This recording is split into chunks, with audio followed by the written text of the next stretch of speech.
So number four for me is Chase Bisontis from Texas A&M.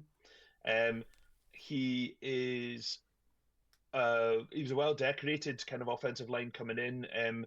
Some services had him as a five-star, four-star recruit. Um, Started initially season opener as a freshman at tackle for A&M, um, but then has moved inside. He's a dense, powerful frame with a lot of natural kind of lower body mass, and he plays really ruggedly. He has played at both tackle spots, but I think interior is where he's going to make his mark.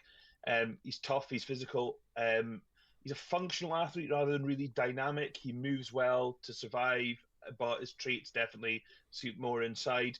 He's got good foot quickness, and he plays with a good balance.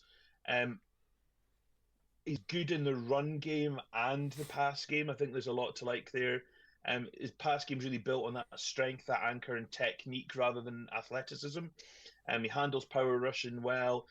He really gets walked back when he sinks those hips, and his hand usage is really good as well.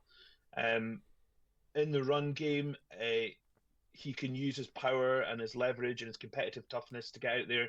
He rolls his hips through contact and he can generate blocks. He can jolt defenders. He's got enough strength to displace those interior guys. He's got a good finishing mentality as well.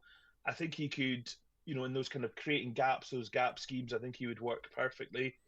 Um, I say being in space is not his calling card. He isn't a natural second level athlete, but I think as a guard, rock solid. He's played for a long time in the SEC as well. Again, we've talked about that and what that means moving forward. So I think just a really, really good guard prospect. Yeah, I can't argue with anything you've said there, and that's why I've got him at three.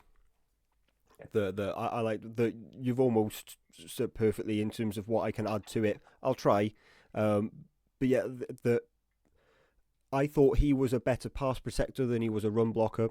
Mainly, I will say, as you said there, with his operations in space, I think he was able to overextend when trying to operate in space, and he could get knocked back when he plays too tall, allowing his footwork to drift. But I think he's a tone setter in pass protection, where he plays with light feet and he's able to has gliding lateral movement in phone booth and exceptional footwork to mirror pass rushers. Displaces defenders consistently with his strength, explosive first step, violent hand usage. I think he shows flashes of being able to dominate the run game at the line of scrimmage rather than in space, and he's really athletic for an interior offensive lineman. Where he is able to climb up to linebackers smoothly. It's just what he does when he's there that I had more of a problem with, and he looks to bury defenders and he is imposing through the whistle as well. So yeah, I think we see him extremely similarly. I just have him at three.